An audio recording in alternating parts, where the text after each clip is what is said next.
Cool, so 9.1 on page 22, so we've got presentation of Venture Timaru 6 monthly report, and we'll welcome Chief Executive Nigel Davenport. Welcome, Nigel. And just world famous in Timaru, and I'm sure you'll talk about our top spot, but you did a fantastic job last night on the project. Well done, and of course project team know Timaru well, don't they? So yeah, it's a nice wee in, so well done. But I'll pass the floor to you. Thank you, Your Worship, for those kind words, and those that don't know, they need to watch 7 Sharp tonight as well, I think, don't they? Your Worship. Tag team of the Nigels, unfortunately. Look, I will take my report as read, 6 monthly report through to the end of December, and just really highlighting that general commentary we made around the local economy. We continue to perform very well, but just like most of New Zealand, just a wee slight softening in that last quarter around GDP performance. And we're seeing the effects of some of the cost of living come through with some of our consumer spending stats, but still year on year ahead of where we have been. So we're still in pretty good shape. But as we know, heading into the winter months, a bit of hibernation as well. So awesome to get the rightful recognition of Timaru as the place to come to. But as I mentioned in my report, really keen for the Mayor and councillors to take a real lead position in this encouraging or establishing an enabling environment around the diversity of our housing stock. It's more critical than ever, to be quite honest. And as I've mentioned in there, and it's with greatest respect to everyone in the room, including SLT and Planning and Regulatory, we all have rules and regulations in our lives, how those rules and regulations, the intent of those rules and regulations, but the important thing is how we interpret those. And we believe, alongside Andre from ISMIS, who has provided a paper as part of the district plan, there's an ability to swing the dial a wee bit around the interpretation of some of our rules and regulations that actually really get out there that we are up for this, it is important to us, and it's not a short-term fix, but from our housing diversity perspective, we've got huge opportunities for inner near-city living, infill and residential development. But I would say this, that the place and the people that establish that environment are in this room. It's you as elected members, it's you as Your Worship, the Mayor and staff, and we get that out there. It opens the eyes up to those that have property, are interested in investing in Timaru or keen to invest in Timaru, keen to do something with their property. And it sets the scene basically that we're up for it, but it needs to be communicated internally and externally. And you are one key piece of this jigsaw, as are we, as are the property owners, as are the developers, the investors, etc. So I'll leave that there. In terms of everything else, cruise season finished up on Sunday. Another 1,700 people through our CBD. We're completing a review of the season with Prime Port, the information centres and the independent tour operators, and that will help inform our cruise strategy for next season. So at this stage, there's 10 already booked. We're anticipating more, but it adds, you know, this season alone, 12,000 plus international visitors coming into the district, which has been fantastic. So, and those are really the key highlights. I've spoken and reported on the gross domestic product or the performance indicators. And the only other thing is I've provided you with a table. Sorry about the small font for those of you with eyesight like mine. But bearing in mind, this is up to the end of December around those major events. You've seen the significant impact. That's straight off the economic calculator that we utilise with Infometrics around purely that economic impact of those events, dollar spent and the dollar return. What it doesn't obviously measure, which is the immeasurable piece around the social impact of having events such as the Rock and Hop on the weekend. Great to have a great season for the Caroline Bay Association and some of those other ones as well. So they're all part of the social fabric that we all enjoy and that attracts people here. So happy to field any questions. Thank you. Awesome. Thanks, Nigel. Firstly, thanks to your team around the crew support. I think they've done a great job. Obviously, alongside Primeport as well. But I've had great feedback walking down the street and talking to tourists. And while I was hanging out on Sunday with the Nordum in town down at the Ale House, they've done a spectacular job. So thank you for that. And I know it's probably put pressures on your organisation. In regard to the events question from me, and you don't need to name, but is there some key learnings that have come out of that? Because we've invested a couple of $100K. I guess there's some winners and losers. What's the strategy about moving forward? Some of those events have had some significant funding, and we know those support funds from central government aren't there quite the same. But is there sort of a ongoing review as to, hey, what probably around the metrics, what is delivering? It's not all about economic, and adding to GDP, but that's important. And so, what does a review look like in regard to some of those? Thank you. Really good question. This is really the first, if I can say, full year that there was a lot of carryover, obviously, from the prior year with COVID, etc. We open up for 2 applications annually, and the current criteria that we had signed off with council was to make sure that we are supporting those mid to larger businesses, larger events, and the economic metrics are equally as important as the social ones. Likewise too, there's been a good split, we believe, between supporting some of those iconic existing events to evolve as well. I think the ongoing support, as has been proven in the events sector, that it's not just about supporting new events to get them up and running. It actually is also about supporting those existing iconic events to grow and be more. A point in case, getting alongside the Caroline Bay Association has been really beneficial to sit and talk to them around, well, here's where you are, what's that future look like? So long story short, there is an ongoing review of the impact that the investment is having. We can certainly hang our hat on the economics, dollar spent, $20 returned, that sort of thing.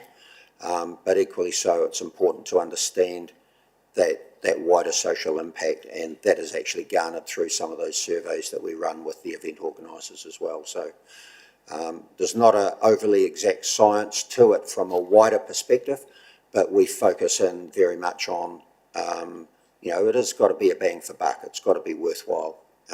And we ensure, you will have seen through the promotional activities of these event organisers that the support of council is front and centre in relation to acknowledging that support. Yeah, thank you. So one other thing from me, and this speaks to your comment around housing. My question, I guess, is around new developers to town, and why I say that, and I take your points around district plan and pushing the boundary as far as we can. I'm also conscious that we have opened up significant land holdings, and there's 2 key large landowners that are going to benefit from that, and also with those future development zones that were put in place. I know that developers are looking at those. So I guess my point around the fact that a lot of the work in other areas such as Selwyn has been developer led because of that. A lot of the tools we have to some extent pushed as much as we can, and some of those, I think the future development zones actually going to end up working potentially really well. I guess the question for me around developers, what new developers has VT had conversations with, and also if this hasn't been done, what does connection look like with those 2 large landowners on Pages Road that can you know, if they're connected with the right developers, can open up some significant parcels in the, you know, in the shorter term. Yeah. I think the first point you make around the opening up those development zones, I think is hugely important. I think the council's done an awesome job there, especially around, you know, having them as development zones as opposed to tagged for specific within that. Yeah, most definitely, you know, the conversations we've had with local developers and a couple from more than a couple from outside the district, they are keen on Timaru, but it's a wee bit like chicken and egg, you know, they want to know what Timaru's up for and where they can go. You know, one of the ones that we spoke to, you know, we introduced through into the CBD, and he's very keen on our CBD, but it's understanding the sandpit he's playing in, I suppose. What is possible? You know, there's been some great work that's been done by Andre from Isthmus around identifying some of the inner city living opportunities. But, you know, you've got to make sure that you don't promise the world and then come back and go, actually, we can only do these ones here. So I think there's a bit of hand in glove here. There are developers locally and a bit further afield that are keen on Timaru, but they need to understand what that environment is, an enabling an environment. You know, I want to do a inner city residential development. What could that look like for me? So, you know, I think one of the things that's been spoken at the City Hub steering group, but also promoted by Andre, is an urban design guideline, which is almost like a bit of a template saying, well, hey, look, this is what we're up for, this is what we can do. We've got to actually get that information out there. People don't know what they don't know. And rightly or wrongly, some of the developers, and I'll use this in a wider context, have had some challenges in that regard, and I think some of the perceptions in the current day and environment may well be a bit ill-founded now, given some of the work that council has done. But we've got to communicate that better, and I think we've all got a role to play in relation to that. Yeah, and I think you hit the nail on the head. A lot of the challenges are probably anecdotal and possibly don't exist. Exactly. But if there are developers, I'll extend the same invitation. I think on 7 Sharp tonight, I extended the invitation for anyone that wants to come and live here. Just give me a call. I'll give you the personal tour. So I'll extend that to developers as well. So questions from the floor. Councillor Pai, and then we go Councillor Oliver. I just had a question on your profit and loss statement. So your regional apprenticeship initiative is behind budget on both income and expenses, so the effect is zero. But is there a reason why it's so far behind budget? Is it because I would have thought that's quite an important thing for our region? But is it?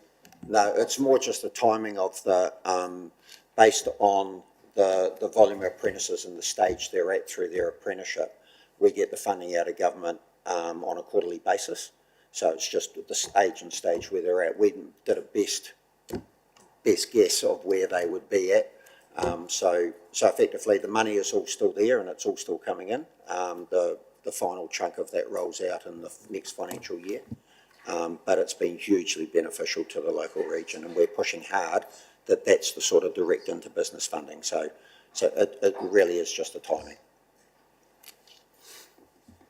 Thanks. Councillor Pike. Councillor Oliver. I've just got a pretty general question. Are you disappointed? I know you worked hard on getting the Coastal Connect service underway and up and running, and now it's gone by the wayside. Are you disappointed by that, and will that affect any of our exporters going forward? Like everyone else, I read about it in the paper, which is a bit disappointing. I think I can't make an informed comment yet. I've got a conversation with hopefully a Maersk rep tomorrow. And a call into to Prime Port as appropriate as well. But the reality is, my initial feeling is that look, it's like a service comes in and it goes. I am aware that one of the other existing parties that has established a coastal shipping service is looking to enhance that as well. So I think the one thing that's still missing here, though, Councillor, is a national transport strategy which is fully aligned to road, rail and sea, and that to me is probably the most critical piece of this at the moment. You know, we can sort of tinker around the edges as best we can from a local, district or sub-regional perspective, but we've got to have a lead. So, yeah, great point. That's not everyone's on the same in the same room, so it's a Yeah. real challenge. Yeah. All inclusive. Councillor Shannon. Thank you, Your Worship. Nigel, I think you and your team, and also your board members need to be congratulated for your work and how well across you are, the opportunities and, that exist to develop our region. So well done. I just had a question surrounding our unemployment rate and what opportunities you actually see of those who are out of work, not including, of course, those that are registered in job seeker. There are others as well, the disabled opportunities, what have you as well, because we're talking about people that already live here.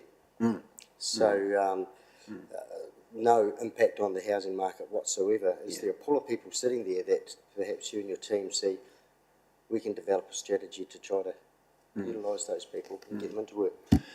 Yeah, it's it's a really valid question. And what are we down to now? I think we're 2.9%, and they see full employment at 3.5%. So, coming back to your point, the job seeker numbers I think are lower than they've been well before COVID.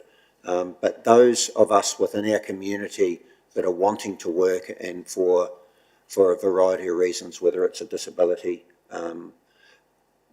there are significant opportunities there, and they're more prevalent in a tight labour market. So yeah, we're working through the work we do into the schools to help with those youth in that space. We have engaged with Disability South Canterbury to understand that wider pool.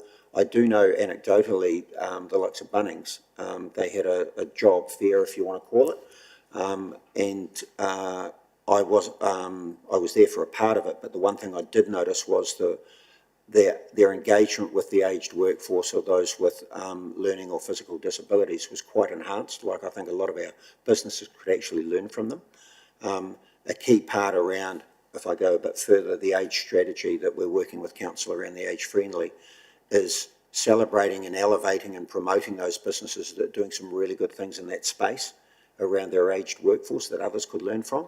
And equally so, I believe I'm keen to extend that into that disability space as well, because, you know, we have got a tight labour market. It's not going to fix itself overnight, and we need to look at how we retain our youth or attract our youth locally, utilise those that are in work better, you know, whether it's transferable skills, seasonality, those sorts of things. Thou shalt not steal, my staff member, but I'll hunt you down. But you can overcome some of those, and some of our businesses are doing that really well at the moment. But equally so, the other end, the aged workforce, which, dare I say, the definition is anyone 50 and over. So I'm really sorry for those of in the room that are in that space with me. I'm keen to actually get the definition changed, but I don't hold any breath there. So yeah, big opportunities, and we are incorporating that in as some of those workforce strategies. We have to. Awesome. Thank you. From this side at all? No? All good. Just one thing to close on from me. Timaru District 2050, good piece of work. I know we're catching up soon. Just so we've had a quick discussion in public. What does that alignment with council and that aspirational picture look like? The Timaru 2050 piece of work we did was, it sort of supplements or complements in a way. We've done the economic development strategy and a destination management plan, and that's the here and now moving forward. We wanted actually a carrot out the other end, and the quickest way of doing that was base it off, you know, unemployment, productivity, GDP, some of those really boring economics things. But what it highlighted to us, 3 different scenarios: carry on doing the same, a wee bit aspirational, or truly aspirational. Doing the same is not an option for us. So the next piece of work now, which is a strategic priority in our SOI for the coming year, is really backfilling that. What does that look like? The alignment of the existing work streams that have been done by council and others and ourselves and the chamber, etc. How do we actually get from where we are today to be that 75 by 2050? It's a big, hairy, audacious goal, but you've got to have them, and they can't be easily achievable. But we cannot afford to just continue to do the same. We're catching up with your team, is it? Yes, yep, our team, in relation to that, as well as our statement of intent early May, I think it is from memory, Your Worship. Yeah, perfect. So any further questions? I'm happy to move the motion. Can I have a seconder? Councillor Shannon, thank you. Put the motion now. All those in favour, please say aye. Against, carried. Thanks, Nigel, really appreciate that. Thank you. Thanks, everybody. Move now to 9.2, and we've got the Aorangi Stadium Trust Annual Report on page 38. And Jason and John. Thank you, Your Worship. The Aorangi Stadium Trust is a council-controlled organisation, and it's required to, report its annual report back to council. The trust received a clear or unmodified audit report, and on the 8th of February, the trustees considered the report and signed it off. There was a requirement to finish audits by 31 December for councils and CCOs. This was delayed slightly as the team and the audit team worked around some of the provisioning just to ensure that they had the right assumptions around the provision that was set aside for deferred maintenance. Happy to take any questions. I've got John Lydiard here if there's any detailed questions around structure or financial information as well. Brilliant, thank you, Jason. Questions? Yeah, Councillor Burke. Happy to move? Yeah, thank you. Any questions or a seconder? Yeah, Councillor Jackson, that was a question. It was a second, thank you, appreciate that. Councillor Pye, you're okay? Yeah, perfect. Yeah, we'll put the motion. All those in favour, please say aye. Against, carried. Thank you, that was easy, John. Hard in the hot seat. Brilliant. So we go now to 9.3 on page 63. Welcome, Bill and Andrew, and it is the cemetery. And just as part of this, I think it's important. Obviously, we've had some stories, but can you just give some analysis on what that, or process? Sorry, describe the process on what that looks like as far as consenting and that, and also the opportunity for neighbours to have a voice. Thanks. Yes, thank you, Your Worship. We're at the stage where we're now able to publicly announce that we have bought some land that could in the future be used as a replacement Timaru Cemetery. We have to go through a number of steps through the planning side of things. We have to have the appropriate zoning or designation. And we also have to have consenting, possibly from ourselves, but also from ECAN. To do that, we would have to do studies of soil, water, a landscape development plan, which we would involve the neighbours with, and that would be all submitted as part of your applications. So would expect that it will be a 2 to 3 year process to get to the stage whether we know whether or not we have the various consents. It's a process that we have to go through, and part of that will be liaising with the neighbours. For instance, what do they want with the boundary? Are they concerned about views? Do they want screening? That sort of thing. We'll have to allow for car parking. It's not like in Timaru where there is quite a lot of on-street car parking, and so there's quite a lot of development to do once we get consent as well. So there'll be quite an opportunity for input from immediate parties and wider members of the public. So for the neighbour that's waiting to hear from council around, that first conversation, what does that look like?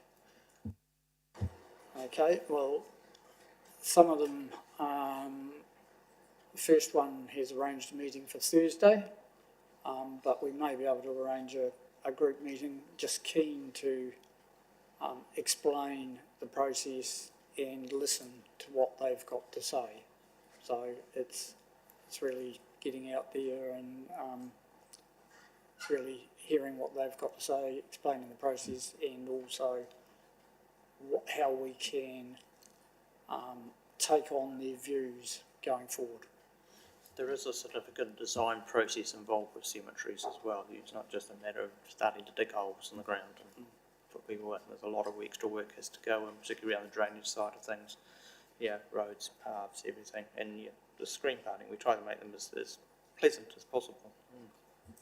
So there's still only one option. I did, interesting enough, I did have a question.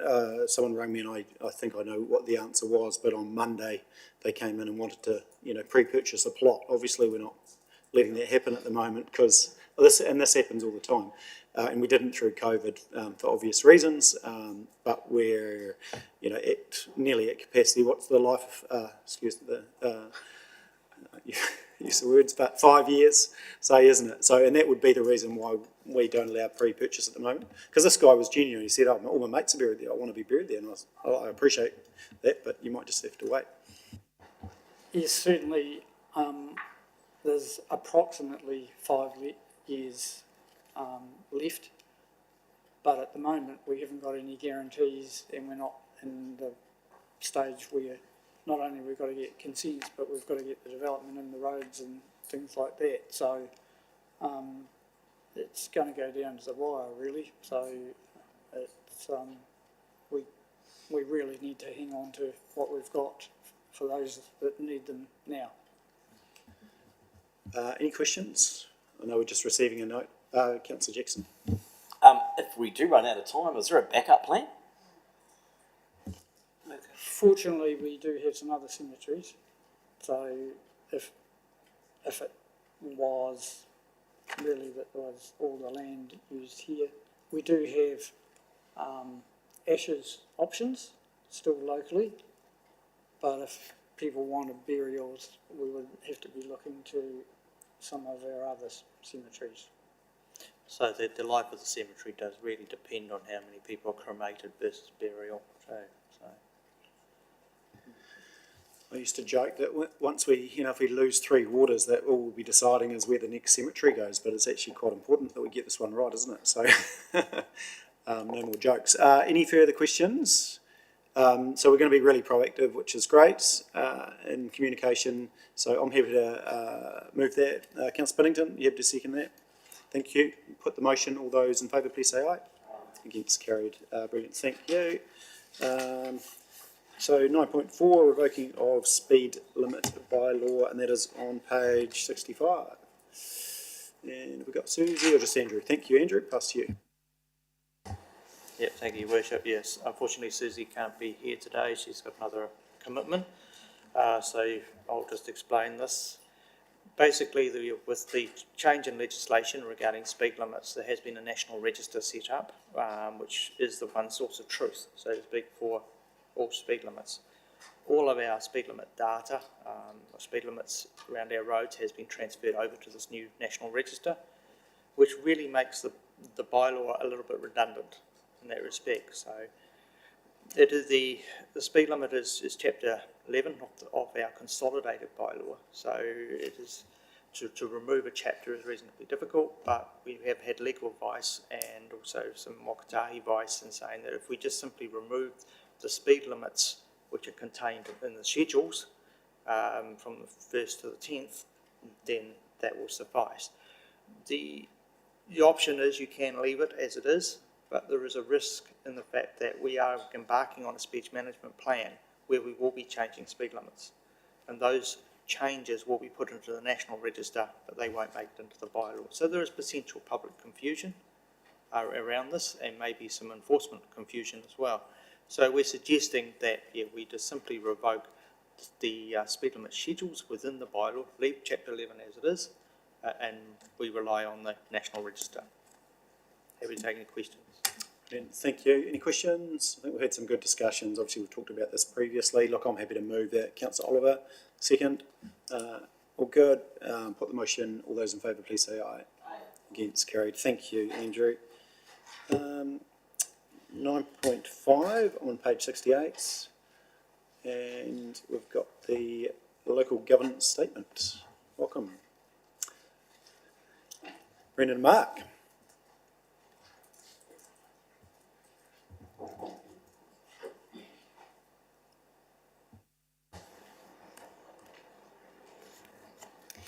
Good afternoon, Council. Just presenting for your consideration and hopeful adoption of the 2023 Local Governance Statement. This is required by legislation for Council to produce a document each triennium outlining how Council operates, its partnerships with the community and other various factors. Quite happy to take questions on that. It is a relatively straightforward document, and the current version was basically just updated from the one from 3 years ago with relatively few changes, noting that there are a couple of typos in the current draft in the agenda. Thank you for those who have pointed it out and slipped through multiple checks. There will always be a couple, I suppose, and we will get those updated. So happy to take questions. Cool, thank you. And so, Councillor Pye, you've corrected your phone number, have you? Well, I let someone know that it wasn't correct. Thank you. I'll send you a note. My home number needs to be amended too. So, but I think that's it. So, and just to add to that recommendation, if myself and the Chief Executive could just have delegated authority to make any minor amendments, such as spelling. Sorry, Councillor Pennington. Yeah, just one question, and it's just for information really. On point 7, there is no new information in the document that has not been previously adopted by Council or approved by the senior leadership team. What would the senior leadership team approve that didn't come to Council? Can you give me an example? My understanding, if I'm interpreting your question correctly, Councillor Pennington, is, for example, the document provides the community with an outline of how councils structurally arrange, for instance, different groups, directorates, etc. So that would be a matter for the Chief Executive in terms of how that's structured and approved by SLT. Yeah. Yeah, Pete. And titles for positions and things like that, Councillor Pennington, would be the sort of issue that would be dealt with at SLT level. I think the significant issues would come here, but those are the sorts of operational matters that SLT would deal with. Thank you, Councillor Parker. Seconder, Councillor Burt, thank you. I'll put the motion now. All those in favour, please say aye. Against, carried. Thank you, team.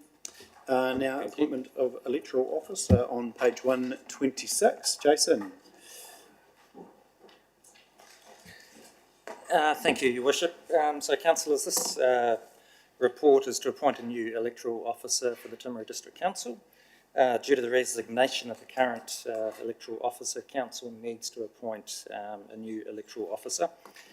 Currently, the deputy officer is Anthony Morton, who works for elections.com. So elections.com is a private company that provides election services to local authorities. In fact, and it has been doing it for some time, but Timaru, it's been acting as the deputy sort of for the last 8 elections. Elections.com electoral officers for 39 councils, and Mr Morton specifically for 14 councils. So I guess the preferred option is to appoint Anthony Morton as the Timaru District Council electoral officer at this point. And happy to take any questions on that, and with Bede as well. Yeah, Councillor Scott first, and then I'll go to Richard. I just, a quick question, obviously, firstly acknowledging Mark and his amazing work in this space for a very long time, and he will be sadly missed by the TDC, so, but I wish you all the best anyway, Mark. But with the replacement of Mark one day, will they not have the similar skill sets that they will become the officer, or is this like it now? Is this this new, well, not new guy, but Anthony Morton, who is obviously contracting in the services, will he remain this now, or does the new person have the skill sets and they become it? Sorry, that was round and round. Trying to work out if the new employee will have the skill sets to take on the same role that Mark had. Yeah, okay, that's a good question, Councillor Scott. So, Council, a couple of things by way of context. So we've always got to have an electoral officer all the time and a deputy.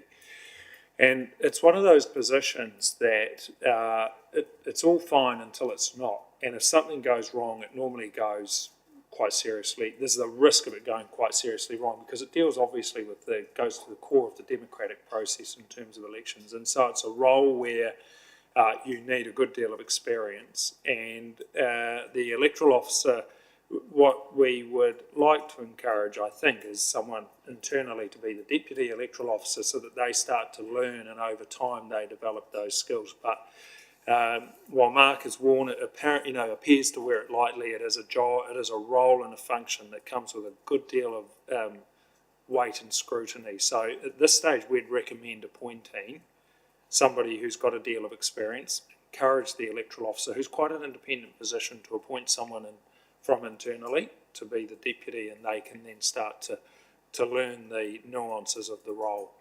So that would be how I'd answer it. And the testament, of course, that nothing goes wrong is that there's never a query, or you never see it anyway. Councillor Booth. Yeah, look, is there a qualification to be an electoral officer, and how onerous is that? And is there someone within our own ranks who we can actually identify or perhaps has been identified potentially to bring them through with possibly the assistance for a period of time of the guy you've recommended? But really we should have someone, our own person. I think that's certainly a long-term solution. So there is no qualification to be an electoral officer. Mark has done the last 4, I think. 7, there we go. 21 years, 7 elections, and it is a particular skill set. So part of the role of Mr. Anthony Morton would be to upskill the team internally. As Bede mentioned, there is a risk of getting it wrong, and so we really do need that key core skill set in place. But there's nothing, in the answer to Councillor Scott's question, there's nothing to suggest going back in 2 years when we've identified someone who's been trained up and changing this resolution back. So has there been any effort at all to look within our own ranks at this stage? Yes, there has, but the individual or individuals are not at the level to take on the full electoral officer role at this point in time. But we will work with those people over time to upskill. Cool. Any further questions? Good, really good points though. So it's internal or external, but it's something we need to obviously get right. Can I have a mover for that? If not, that we... Yeah, thank you, Councillor Burt. Seconder, Councillor Scott, thank you. I'll put the motion now. All those in favour, please say aye. Against, carried. Stay there for... No, just carrying you on. Alrighty, welcome the team up for the main core business of the day, which is annual plan. And we'll let you take us through it, and then we'll... work through some of the things one by one in regard to fees and charges later, but we'll let you guys introduce as a beginning. Thank you. Thank you. Look, there is a lot of content within this report, and so there will be lots of questions and lots of discussion. We thought it would be useful to just sort of take you through a presentation which picks up most of the key information that we've talked about in the last 2 workshops, the first one being in public excluded, the second one being in public, and just to go through some of the information which is in the report, but just so that we can pull out the key stuff at this point in time. So Mark's going to kick off. We'll take councillors through very much like the workshops, and plenty of time for questions and clarifications as well. Thank you, Jason. So we'll get straight onto it. So obviously just a quick bit of background around the annual plan process. That sort of sets out what it contains, and obviously it's a plan for this particular year, 23-24.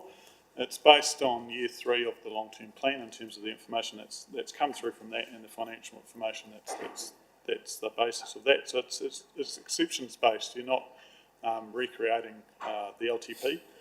It's based on the variances to that particular year in terms of projects, work work programs and budgets. It may require consultation depending on the issues that are raised through it, and we'll deal with that later on. And obviously we have to adopt it by the 30th of June. So that sort of sets out the consultation requirements. There is some discretion that council have around consultation for a annual plan, but there's limitations on that as well. I mean, it does, if there aren't any significant or material differences, you do have the choice not to consult, and we have done that in the past, but it sort of depends on what is coming up in this particular year, and where the significant or material differences lie. So at this point, based on the report, we are recommending consultation, and that would be in the form of what's called a Section 95A consultation, which includes a consultation document that goes out to the broader community and other opportunities for people to feed back to council their thoughts and ideas. This is the overview of the timeframes for this annual plan. So you would have probably noticed in the agenda that it includes a draft consultation document. So I know that we talked earlier about potentially adopting that a bit later on, but we've brought a draft to you based on the preferred option that's in the report for potential adoption today, which will hopefully avoid the need for that meeting on the 4th, but obviously that's subject to your conversations and decisions. So in terms of broad timeframes, aiming to get the consultation out, assuming that's all approved, out for consultation from the 13th of April to 13th of May, with a hearing at the end of May as required, and adoption by the end of June. Again, just a few key concepts that we thought would take you through again. Obviously, the plan is based on the long-term plan, so it's based on all the activities that council does, the 10-odd groups and 25-odd activities that we're involved with as a council, obviously from the big ones, land transport and such like, through to the smaller ones, animal control, parking, that sort of thing, so across the broader facet of council operations. We also have what's called operating and capital expenditure, so you'll be very familiar with these, no doubt. Operating expenditure is that day-to-day stuff, so the stuff that makes all these activities work on a regular basis, paying the electricity for the pool, chemicals for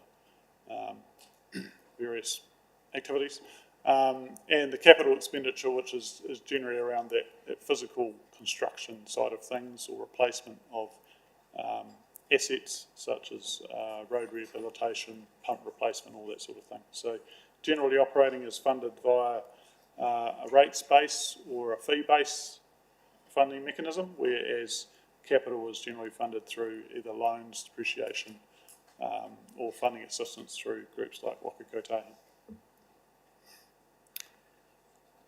As part of the long-term plan, we set out levels of service for all of our activities. So these sort of set out the standard of service that we want to provide for activities, and range for each activity.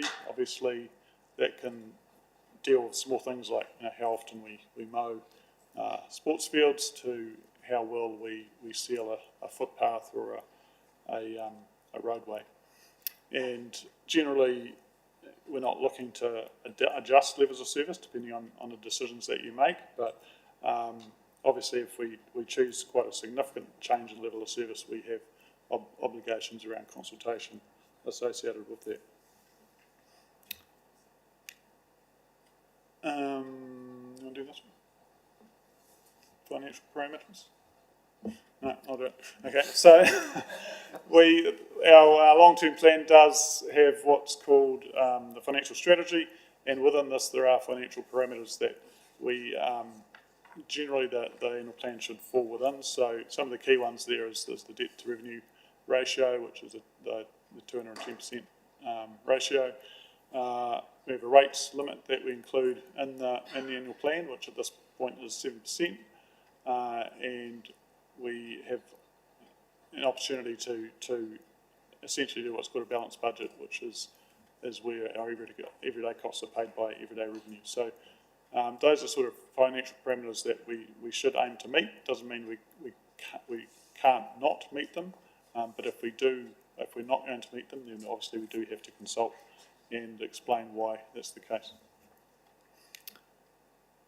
We also have what's called the revenue and financing policy. So essentially, I guess this is across all of our activities, why and how those activities are going to be funded, including, I guess, the different funding mechanisms that will apply for both that operating and that capital expenditure. So obviously there's different mechanisms, rating, fees and charges, other sources through grant funding and things like that we can use. So that's a key concept in terms of how, I guess, all of our activities are funded and the budget, how the budgets are prepared. And I'll get you guys to do this one. So depreciation, just as a bit of a background, it represents the yearly utilised portion of our existing fixed assets. So once a particular fixed asset has been fully depreciated, it will have a carrying value of 0. That's representing now that that item now needs replacement. We periodically revalue our fixed assets so that they represent the replacement value. And when the cost of replacement increases, for example, from rising inflation costs, then the fixed asset value will also increase. But the remaining life still remains the same, so that what that does in effect is it increases the yearly amount of depreciation. So in 2022, we had a significant increase in the roading and water revaluations. So therefore, the cost to replace these assets has increased beyond what was anticipated in the LTP. So therefore, we're looking at an increased depreciation for the draft annual plan, which is well above these figures. And just touching on how depreciation is funded. So council funds depreciation for the eventual replacement and renewal of the fixed assets. For accounting purposes, we hold that the cash essentially is stored in a reserve. And then when the fixed asset requires replacement, we then use those reserves towards paying the replacement cost. So therefore, if depreciation is not fully funded by rates, that means that our renewals would have to be funded by other means because there wouldn't be sufficient money in the reserve to replace those assets. Thank you. And I guess some of the other concepts just around how budget challenges can be addressed. So we have, I guess, what are called levers that you can use, that you can pull to adjust the sort of level of rates or funding that's required. So these are some of the sort of key ones that are within there and that are available to you. And I guess the next slide sort of indicates the effect of those, pulling those levers in terms of how they might affect rates or debt and the impact on our work program, as well as, I guess, other sort of impacts. So some of those are usable easily. Some of them take a bit more work, such as, for example, a decision to sell an asset. Depending on what that asset is, it may need to go through its own sort of process.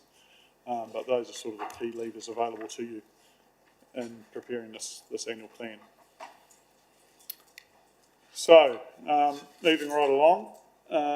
So I guess what we want to do now is just give you a quick range of context, again, just around the development of this annual plan and some of the challenges, I guess, that council have been facing. Obviously, from a global context, there is significant, I guess, challenges across the globe from ongoing effects of things like the Russia-Ukraine war, economic situations within New Zealand, cost of living pressures and potential economic recession, significant inflationary cost escalations across all of the things that individuals are facing, but also for council in the delivery of their activities.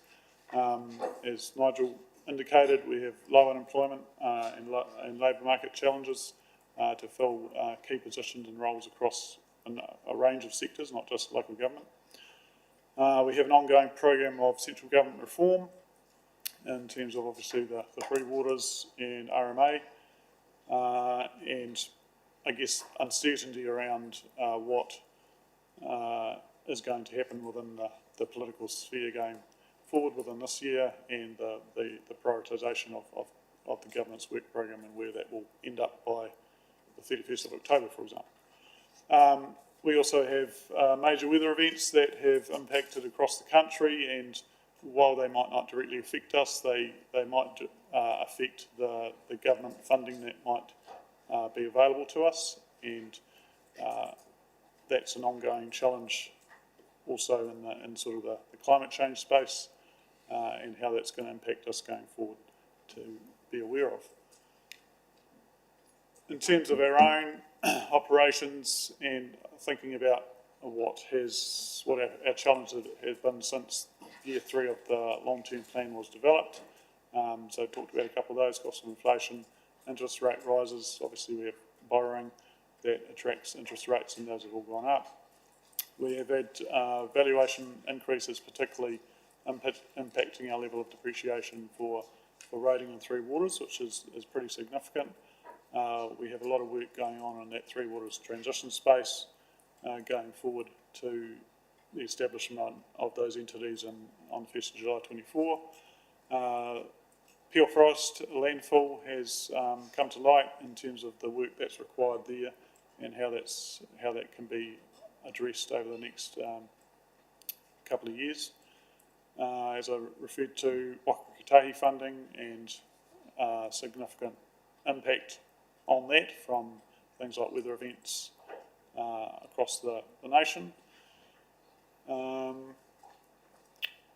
Other contract costs and big projects that we are looking to develop, such as the Theatre Royal Heritage Hub, cost increases in that and other things. So all of those things are impacting on the delivery of this annual plan, and obviously some of those have bigger or smaller impacts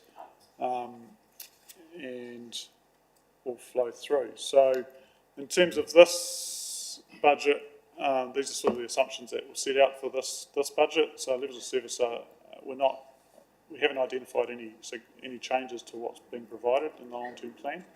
We'll go through some things on the next slide that are funded, but I guess the difference is the amount of depreciation that's going to be funded or is proposed to be funded in 23-24. We're looking to maintain that debt limit as it's currently standing.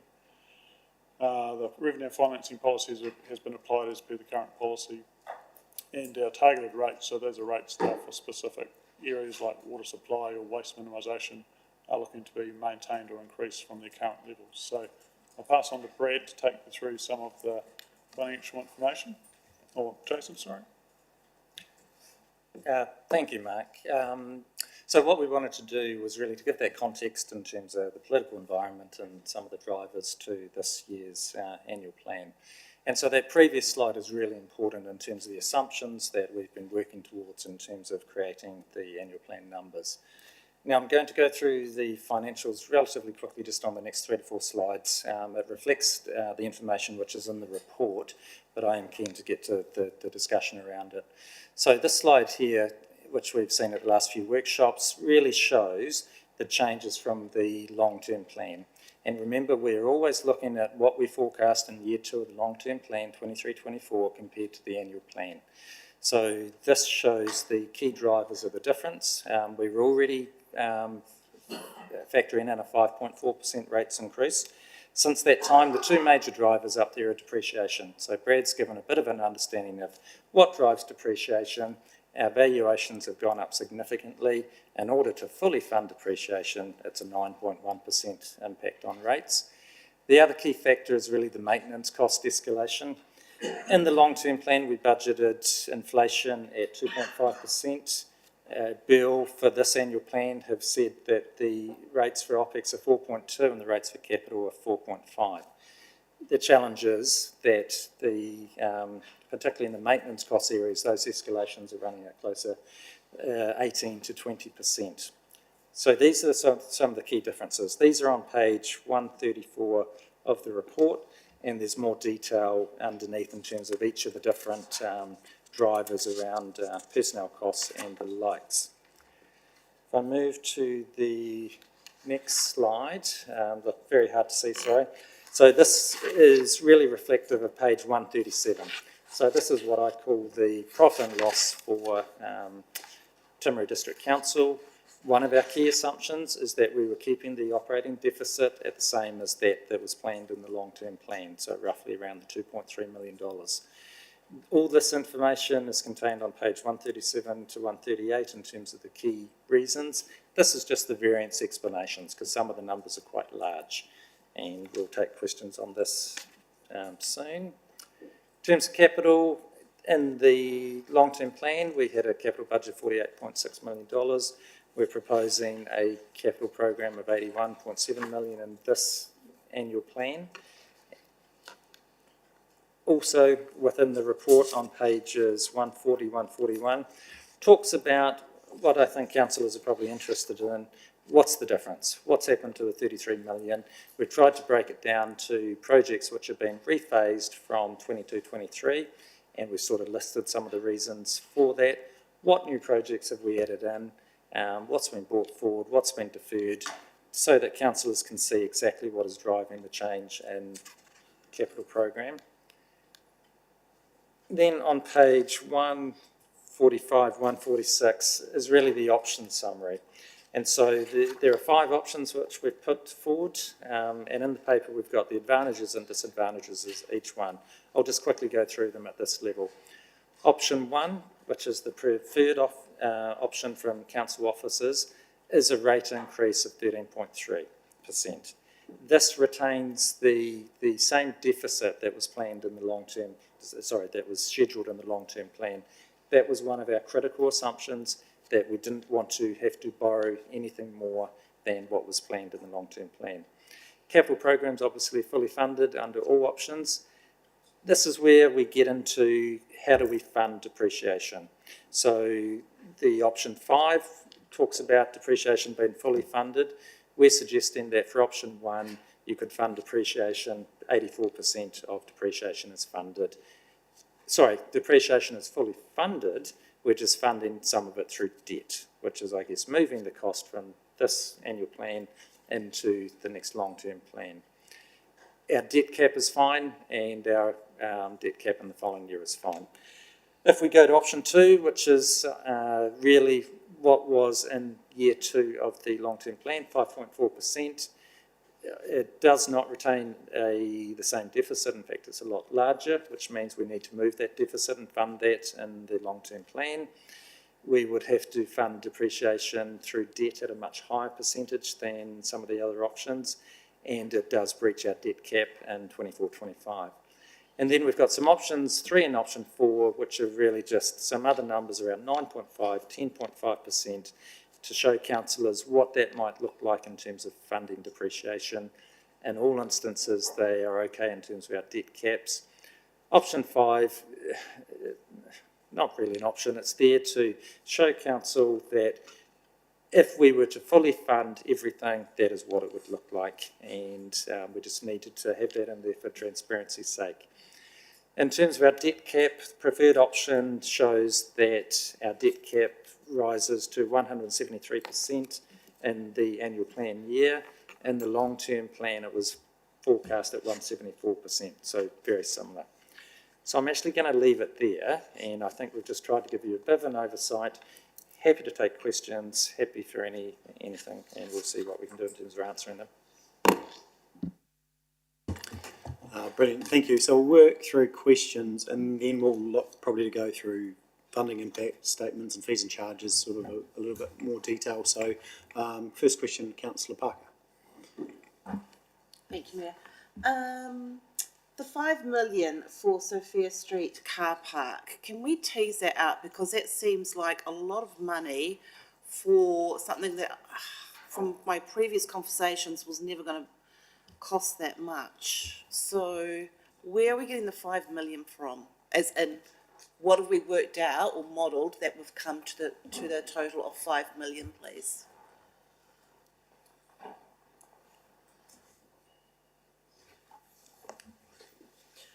The 5 million has been put aside as a provision for future works on that car park. We are still working through the actual engineering side of it. We're doing the earthquake assessment at the moment. We do not know exactly what rating it is at this stage. but we do know there are some structural issues through the construction of it, and that definitely needs repairing. And we suspect that there will probably be some extra strengthening works as well. So it is a provision. It could come in less. It could potentially come in more. So. Okay. It just seems like a lot of money from our previous conversations that I've had with you, Mr. Dixon, when we talked about the strengthening of that car park. It is, it's reasonably conservative. And in fact, if we have to do some major structural strengthening work, then the funding will be there for that. Thank you. If I can just add, Your Worship, that this is the draft budget as at today. Councillors will adopt the final version on 27th of September. Between now and then, things will refine. So we might have more information, 27th June, sorry. We might have some more information on this one and even other factors as well. So it is still a work in progress that we work towards. Thank you. Anything further from you at the moment? So I'll do this side and then I'll take, so Councillor Scott, I think.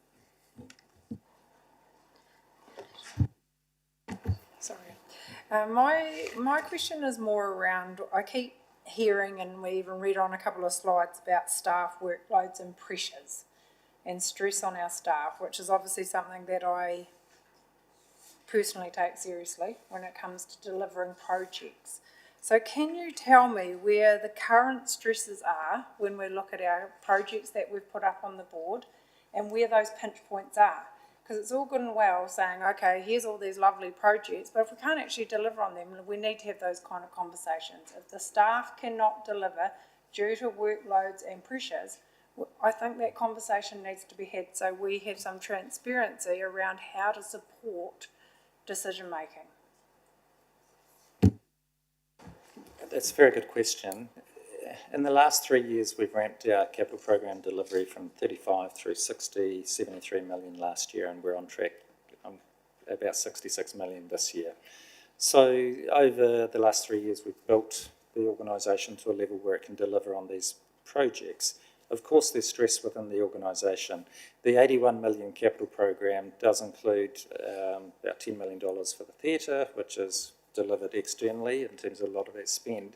So the capital program is consistent with what we delivered last year and probably just a little bit more than this year.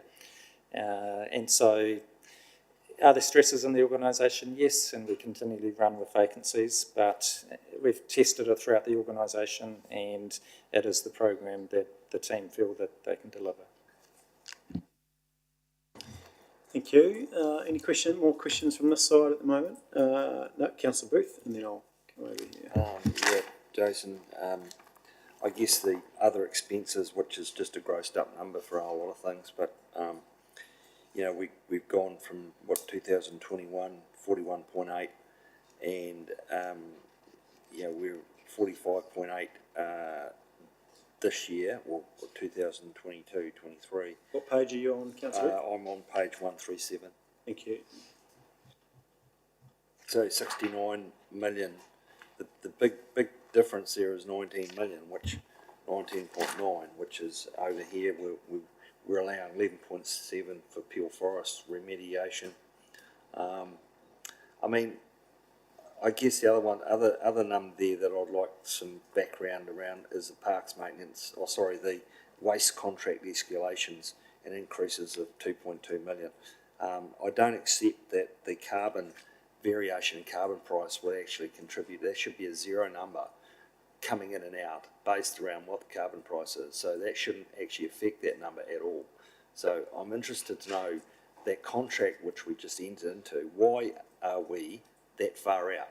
Because when we priced it, it was significantly cheaper than the other competitors, and here we are now.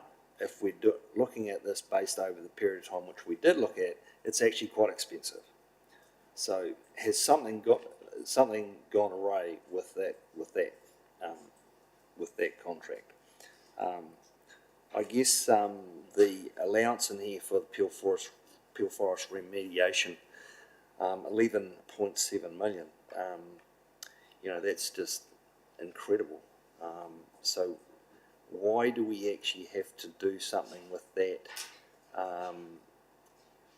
Can we sort of push that out and actually work on some other option that is more cost effective? Because it seems we're rushing in and it's costing, we're paying right, you know, that's a huge number. So yeah, sorry.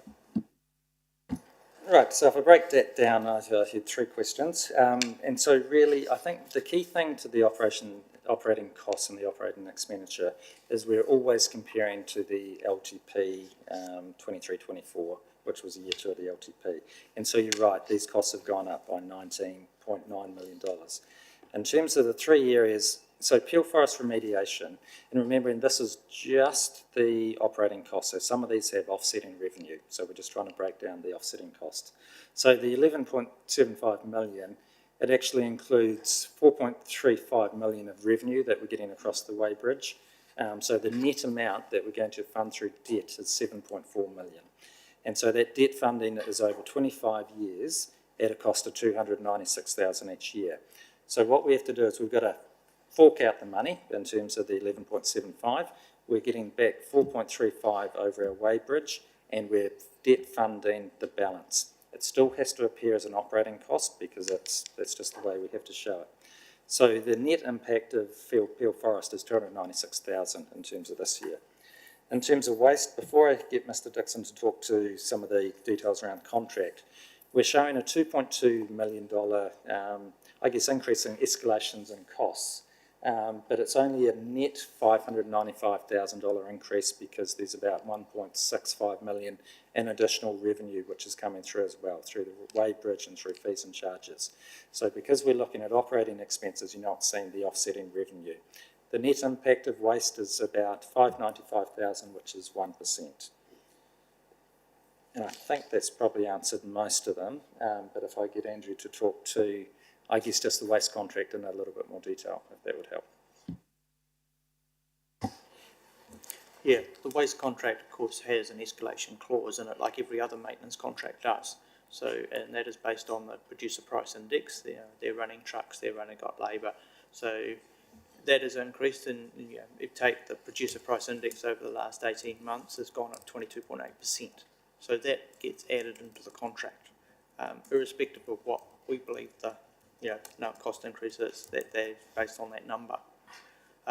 There's also in that cost is government fee increases as well, and the fact that they've put up the waste levy by $10 a tonne, so then that we have to pay that, and that's incorporated in that cost as well.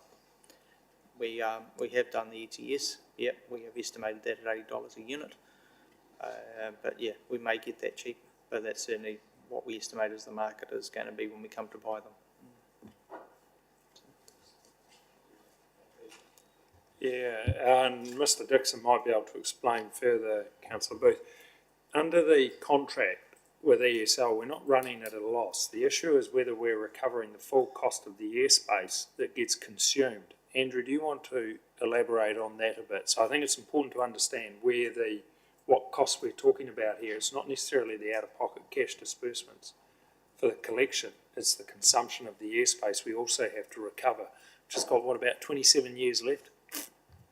Yeah, about 25 years left at the moment, yes. And we're constantly building new cells. Now, yeah, up until, this proposed annual plan, the curbside collection waste has been going over the Weybridge for nothing. It's been just put into the landfill. And so it's no cost. But we still have to replace that airspace, and that costs this council to do that. We're building a new cell at the moment, and it's about $2 million. And then we also have to cap old cells as well, which again, the one we're doing at the moment is just over 1.2 million. So we should be recovering that money from the curbside collection.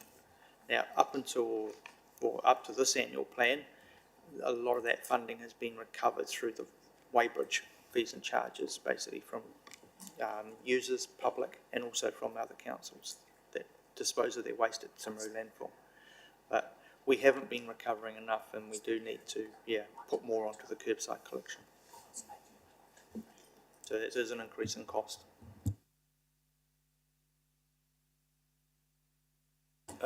Anything further at this stage, councillor Booth?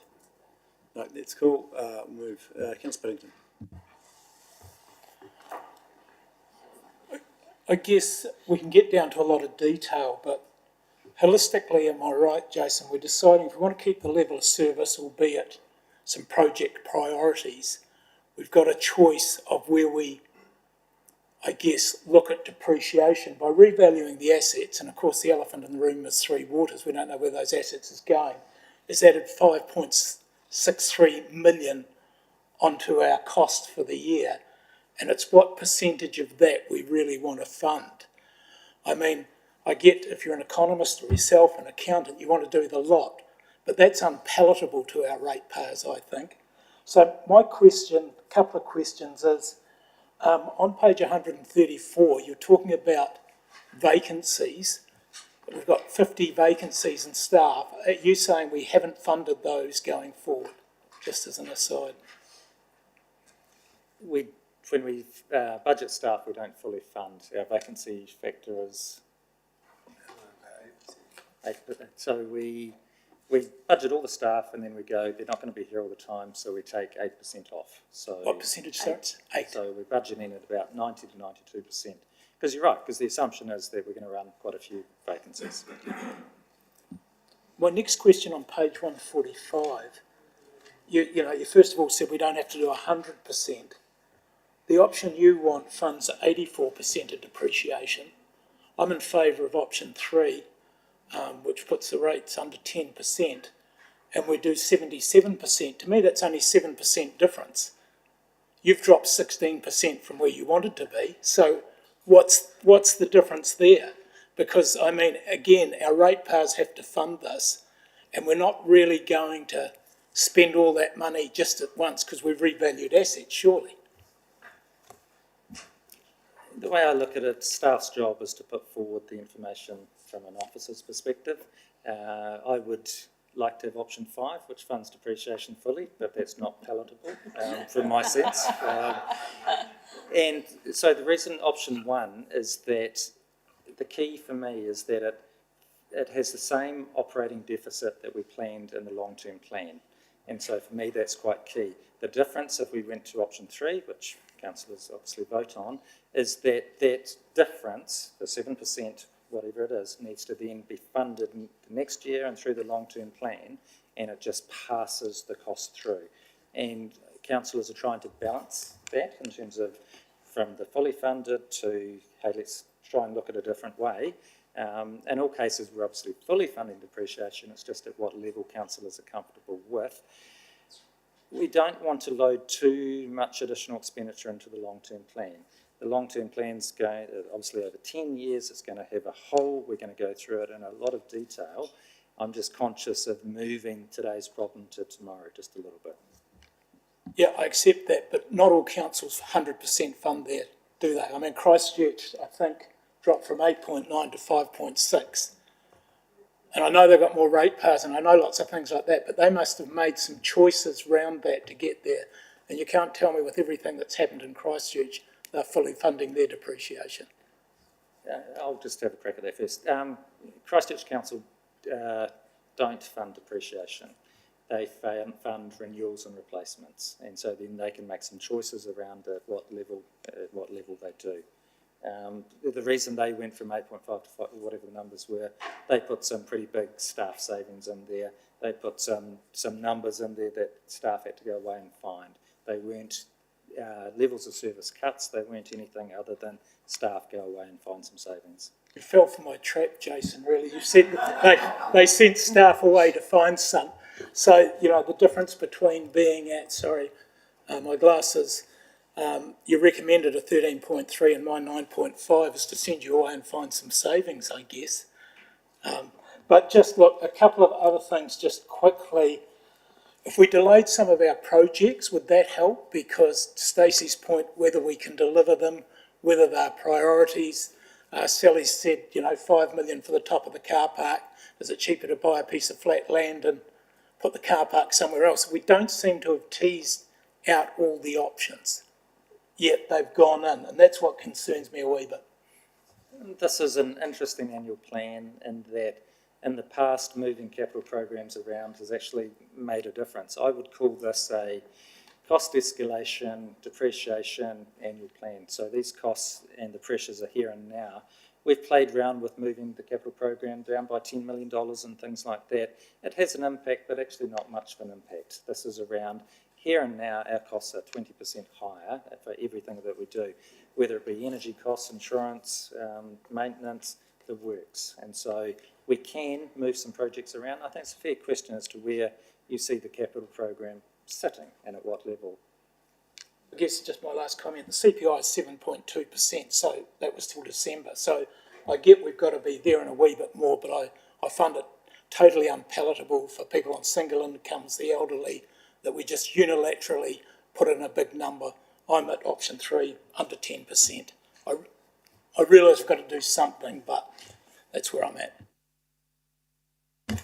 Yeah, Cool. just, I think it's important to remember too that we are actually spending the fully funded, well, the full depreciation. You know, as revaluation was based on the actual costs that it takes to replace those assets. So, and we have an ageing asset base, and we are basically spending that money.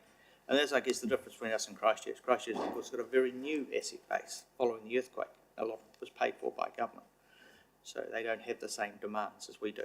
But we also need to act responsibly, particularly around the three waters, and to replace the assets. Otherwise, you're going to have a Wellington City situation where you have water mains breaking, leakages everywhere. That's the risk that is run. So it's important to keep those renewals up to date.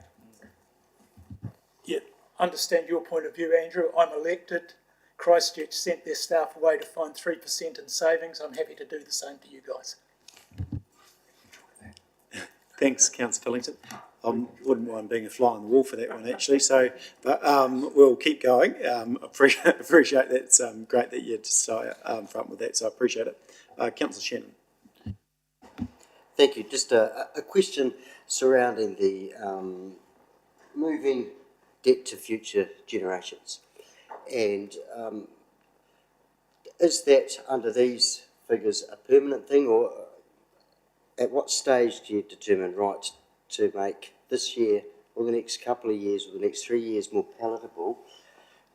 Do councils then include and review in their annual plan that by 2027, for example, we do plan to actually pay down that debt by this amount, so that for now it looks like it's a future generation of debt, but we identify that, no, we think that by then we could probably pay it down. This is new stuff to me, but if you could explain that, please, Jason. Yep, look, that's a good question.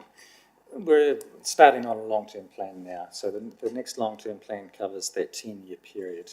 And within that, I would like to be moving to funding depreciation fully. We'll have the outcome of Three Waters. We'll know what's in, what's out. And so Three Waters actually does make quite a significant impact on our financial position. And so if that wasn't there, it can look a certain way. So we try to model what our debt cap would look like going forward.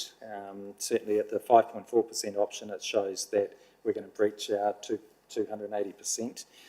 The answer to your question very simply would be we'll address that as part of the next long-term plan, where we do a full and complete review of our 10-year program. We'll have more information around what's happening with the economy and some other factors, but we can't go through the next long-term plan without fully funding depreciation or having a good discussion around what it might look like. Thank you, Councillor Scott. Councillor Pinnington. Just one other question, Jason. In the things, we seem to have funded 3 one-offs: Sea Play, the stadium, the rugby stadium, and also the money we gave the port. Now, they're one-offs, so we don't have to use them as a multiplier across years, but the way we've done it here, they are, aren't they? Because you've added that on as a percentage, yet surely we can isolate them in some way rather than put them on rates, if you know what I say, ongoing. For this year's annual plan, we have to pay those. So those are decisions all made by council in terms of additional costs, which were not budgeted in the previous long-term plan. this is a one-year annual plan. We need to pay those things next year. They don't go into next year, but I take your point that the rate increase, the multiplier effect is there, but we need to fund these. You're correct, councillor Piddington, you put it in that, so was it 1 point, whatever percent it is, it's there forever, is your point, but they go in because they're operating expenses, and therefore in order to meet our prudential benchmarks, we have to show an operating revenue for them, is how it works, and from an accounting point of view anyway. Your point's a really good one, though, and we're paying for them now as opposed to, debt funding them, and that's what you do. But those decisions catch up on us, so, and they're there. But there'll be something else to fill that hole, I'm sure. But, the problem that we do have is that it's striking the balance today is how much are we kicking the can down the road, because LTP is coming out and there'll be other pressures. I think we're all probably quite real now that some of those aspirational things, such as doing more in a city town, as an example, probably aren't, realistic. It's living within the budgets that are there, so the approach to LTP will be probably quite different. But there's people that haven't had an opportunity to speak. I'm keen to sort of go through fees and charges so we can unpick that. Most of it's pretty normal, but I know we've got to talk about the planning stuff, but I'll go now to Councillor Pye. So I think my 3 pages of questions have mostly been answered already, so that's good. So I have probably more of a comment, and I really struggle, like some of the others in the room, and how everything just costs so much, like $11 million for a digger and a few trucks to clear out a dump. That's a lot of digger hours, and I struggle with that, and so I probably do have a similar challenge in that. How can we do that cheaper? My other comment is probably that we seem to be stuck in the middle of 2 generations, in that we're trying not to pay our share, so the future generation pays their fair share, but we're also cleaning up the mess of the previous generation with the Peel Forest dump and with the car park. So that's probably my comment, and I do think we need to be responsible, and I don't think kicking the can down the road is the answer, unfortunately. Just a comment. As long as it lands in the correct bin, yellow bin, ideally. Your point around how do we do things better, that's the point of the urgent business conversation. So, and the reason why I want to have that is so we have it now, so in a year's time when we're looking at LTP, some of those things are considered. Is everyone okay for questions at this point? And otherwise we might just jump into fees and charges and just whip through that and just make sure. I'm conscious that last year we missed something, Councillor Oliver.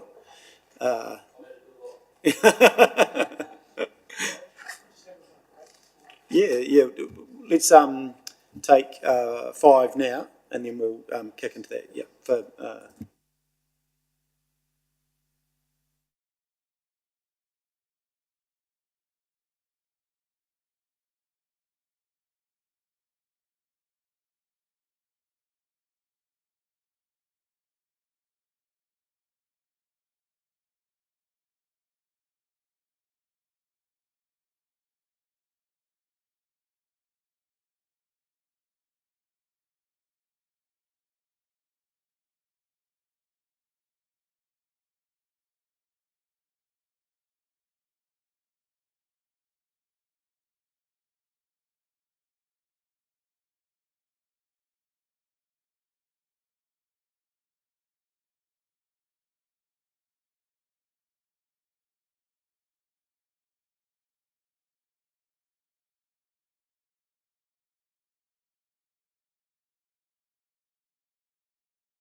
we've got everyone back, have we? Councillor, I mentioned.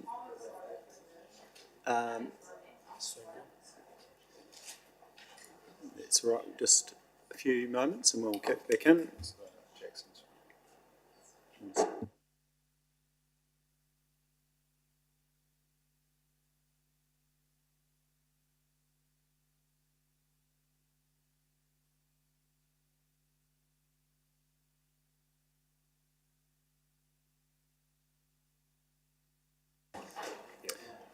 Alrighty, welcome back. So what I'll bring you through to, team, is we'll just whip through to funding impact statements, and we'll go through those and just to see if anyone's got any questions, and then whip through fees and charges. So if I take you through now to page 158, and I'm just conscious that people might have specific questions on these, so we're on 158, so that's the funding impact statement on community support. So I'll whip through all this pretty quickly, but I just want to make sure there's no questions that aren't answered. I'll flick through to democracy, which is 159. Flick through to district planning and environmental services. We'll pick some stuff up in fees in a moment. Now 161, which is recreational and leisure. I've just got a question in regard to payments to staff and suppliers on this. So the variance to LTP is 1781. What can you just give me a breakdown, a little bit more of difference between staff and suppliers, and some explanation if someone is in the position to? No, we're on 161, so it's recreation and leisure. Yeah, sorry, I'll whip through, otherwise we'll be here all night, so, yeah. I think Your Worship, that includes parks and reserves, and they've experienced a significant increase in their contract costs of about $600,000, was it? So certainly about 600,000 of that is there. It also includes some increased operating costs which go to the likes of Seabay for for instance, energy, chemical costs, and so on. Now I don't know the exact numbers on those, but that's the single biggest one on that one I know would be across the contract costs for parks and reserves. And there are some other additional costs in that area, including the, have you got those details or can you identify them? Are you asking Andrew? I'm asking the finance team there. Oh. I knew there was about 600,000 in there for contract cost increases for parks and reserves. There would be then other increases in terms of, for instance, some of the general increases in the number of the team there in that area, which includes Seabay, on minimum wage. Is that minimum wage, Eric? Is that correct? Living wage there. Living wage. So we will have wage increases in there as well for them. But I haven't got those numbers at hand. That's right. We to the point that we don't adopt till end of June, but I'm just interested to pick up on it's a big number. You have to come back on that specifically on that increase. No, that's right. Yeah, Councillor Booth. I just see community services there. Personnel costs have increased by 1.2 million, and a big chunk of that was actually the library, 766,000. That's a huge increase. So are we, what sort of scope of increases have we experienced over the last, say, couple of years with salary pressures and wages?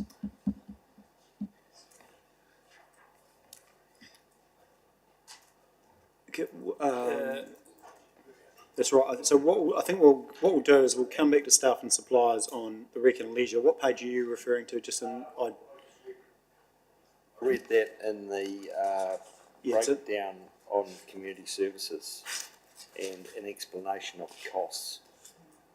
Yes, on page 177, I think.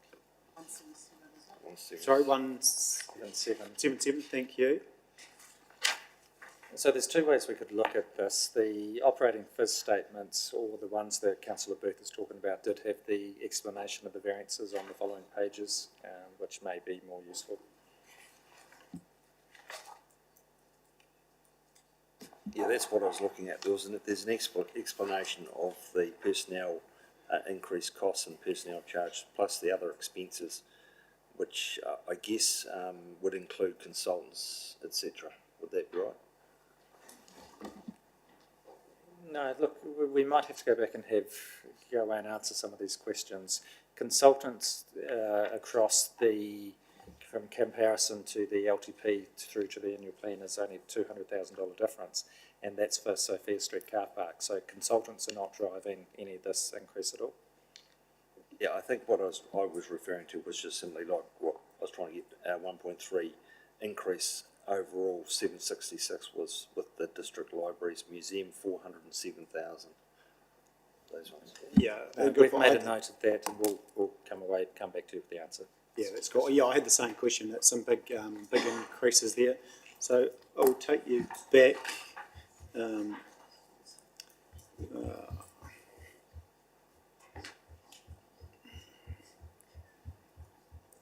So we go back to Rec and Leisure. So we're going to come back to that point of 161. We'll move now to 162, which is roading and footpaths. I think we've probably had better explanation around payments to staff and suppliers in that regard. So is everyone comfortable with 162? Move now to 163, similar breakdown. We'll go 164, stormwater. Just hold me up if you've got any questions, any notes. 165 is waste minimisation. We've covered that pretty well, unless there's any further questions. 166 is water supplies.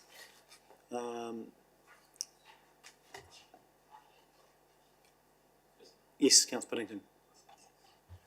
With the likes of waste minimisation, when the costs go up, Yep. do our charges go up the following year to reflect those by the amount we've lost? Because to me, if someone's dumping what rubbish, they should pay the full cost. Yeah, we pick them up in fees and charges in the next year generally. Is that correct, Andrew? So part of that's forecasting what you're likely going to see as an increase, and the balance is that that catch up effectively, isn't it? Yes, that is correct, yeah. So all the fees and charges are increasing, and also the targeted rate is increasing as well to recover those costs. And do we, because we know we're in this sort of situation, add on knowing that it's going to go up the following year as well because of the pressures? We know the $10 is built in year on year, so it's going to go up no matter what. So you can factor that in, obviously.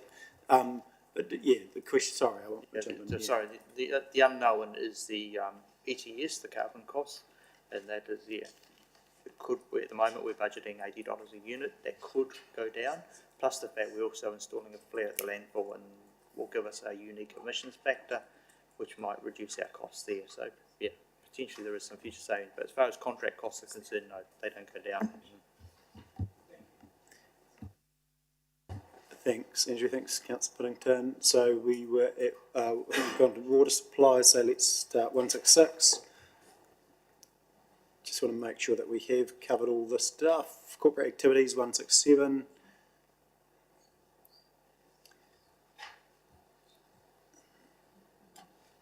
Cool, and then I'll take you through to 169, which is corporate overhead. Is there any questions on that? Some good explanations.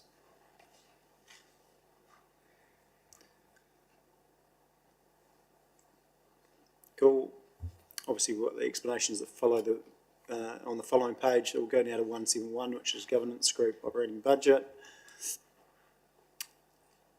Explanations 172. We'll move now to 173, 174, which is Environmental Services Group operating budget.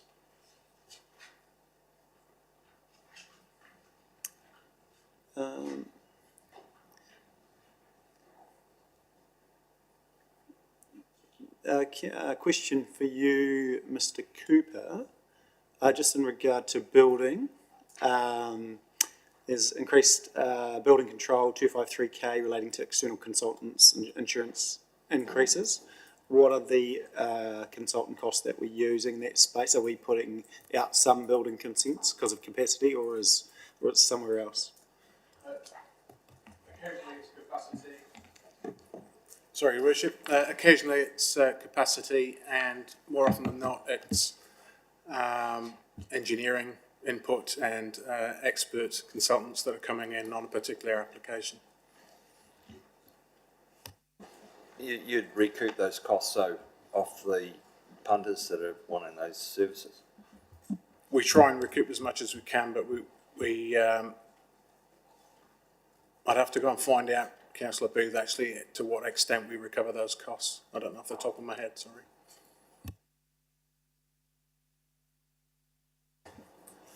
Thank you. Moving on. We're going to come to fees and charges in a moment, so you may as well stay there, Mr. Cooper, if you like. Recreation and leisure on 176. Yeah, we covered that, sorry, with the personnel expenses that Councillor Booth brought up. We'll go now to 178. Oh, sorry, Councillor Booth.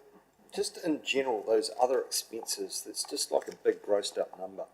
How much, what proportion of that would be in general be consultants and people costs against actually the physical purchase of services, as in paying the power bill and buying the bits and pieces that you need to provide those services? For recreation and leisure specifically?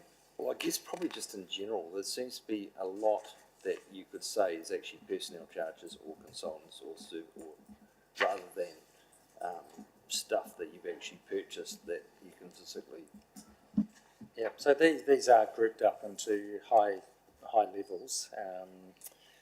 It's a mix between giving line-by-line detail versus summarised. So certainly in some instances we can break it down to further detail. By and large it includes recreation and leisure. Most of the variance is the $500,000 increase in the parks maintenance contracts, which indicates that everything else hasn't moved because the variance is only 502. But within that there'll be recreation and leisure will be the ozone, the chemicals, the chlorine, the normal operating costs associated. So we break it down to personnel costs, depreciation, interest, and everything else is an operating cost, and that's per the, the financial statutes. I guess payment to suppliers would be a good way of doing it, wouldn't it? Yeah, so of that, around about, so if you take that one there, so the personnel costs are separate and we're getting the variance as to why, and I've asked for that while we're in this meeting. So that the wages are the personnel costs, Councillor Booth, and they're separate. Then you get to the other expenses, which is your 9.3 and your 9.8. Now, in there, about half of that, or sort of 4.4 million, is the parks maintenance cost. Then you have the costs of running the pool, the costs of running the cemeteries, and so I know Andrew, the cemeteries separate from the park maintenance costs. They are separate. So you then have the costs of running the stadium, the money we give to that. We also have the costs of running Sea Bay and our district pools, and that includes all of the costs, such as energy, such as the chlorine, the chemicals we use, and so on. So that's all embedded in that, but close to 50% of the other expenses is the park maintenance cost in that other one. In terms of the consultants' costs, most of those, we budgeted about 3.2 or 3.3 million for the year, and most of those go into the capital projects, so that's the consultants we pay for when they give us advice on things like Sophia Street car park, the engineering advice, City Town, advice on projects such as the microfiltration. Most of that goes into the capital cost of the project, not into the operating costs of the business unit.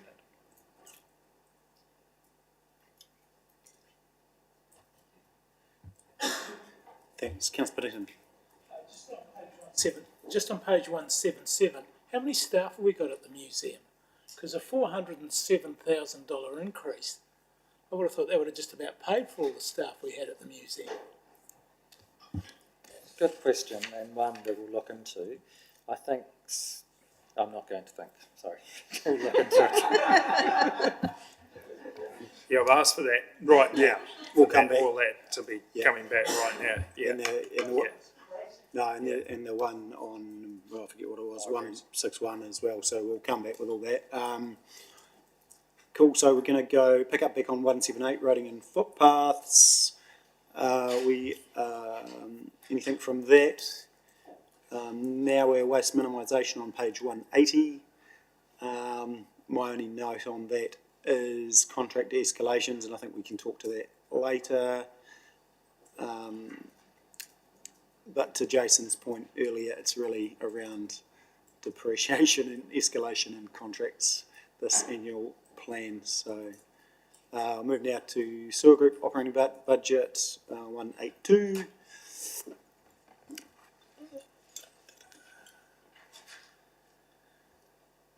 Is anything in that? 185 stormwater group, much of the same.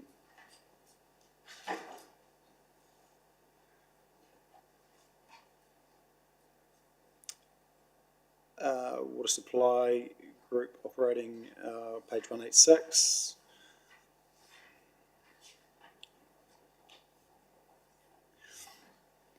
It is consistent in other expenses, mainly have increased mainly due to escalations in maintenance contract insurance. It's like a copy and paste, but I understand it. It's consistent and relevant. Okay, cool. Nothing there. So we're going to go now to page 88. We're nearly at fees and charges. Hang on there, 189. Just picked up on the bottom of 189 the vehicle fleet renewals. I think that's a real challenge for us around decarbonisation. Just missing an L, not a major. $400,000 on shoes.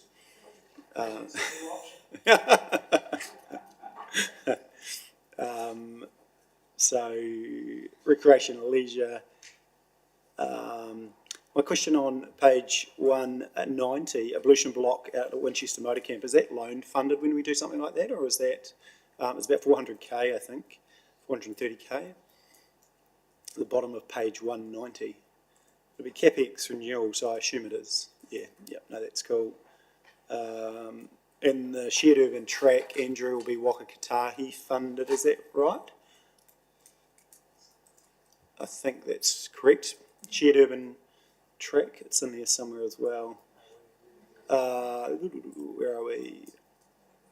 Draft annual plan 242102.1 mil. Oh, so it's still on page 190? Oh, 190. So under Parks and Rec, that shared urban tracks, is that part of it, government funding? Better off funding, I think. It is, it's the better, oh, that's what it is. Yeah, no, sorry, thank you. Clarity, any other questions? No. 191. Yes.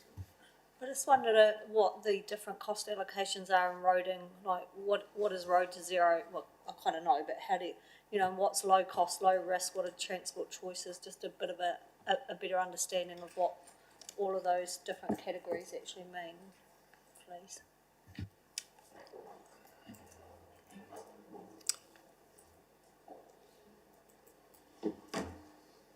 Yeah, unfortunately they just don't give us a pot of money and trust us to deliver, but Andrew.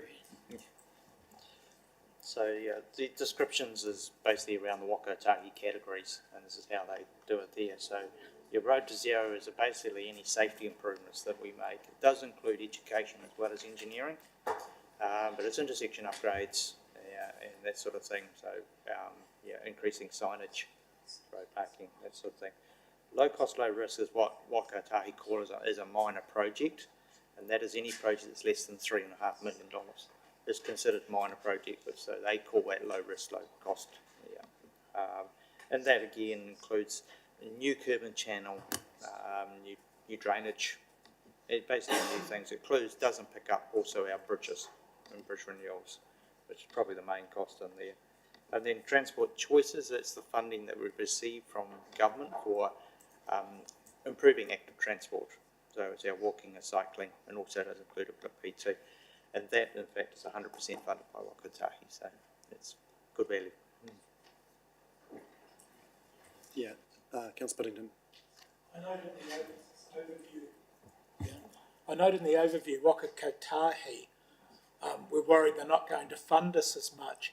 What sort of cycle are they on? Are we going to get halfway through this year and they slash our funding, therefore we're not going to deliver and we're going to be worse off? What have we done about that and what does that mean? Okay, well, Wakataki basically give us a bulk funding allocation for 3 years, and we're in year 3 of it now for this annual plan. So they work to the same cycle as the LTP. So they apparently will be announcing the following year's program later this year, perhaps early next year, to allow us to build that into our LTP.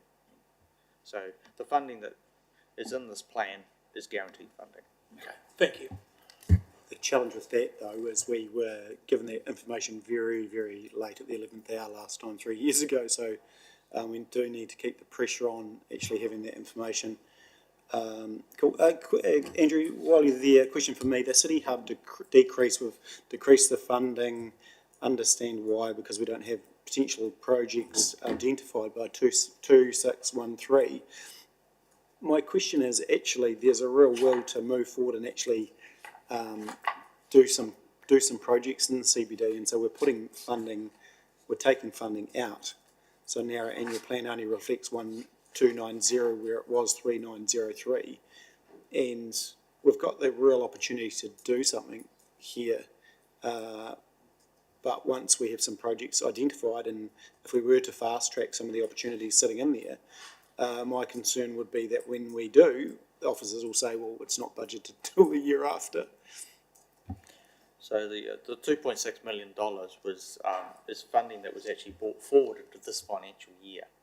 We expected we would deliver a lot faster than what was originally proposed, and that was through the trials and that. Now it is unlikely that we will spend all of that money in this financial year, so there's likely to be a carry forward back into the year 3 where it originally was. Okay. Yeah, but when we're not reducing expenditure at all. No, that's cool. Appreciate that. Thank Just got you. a quick question. Yes.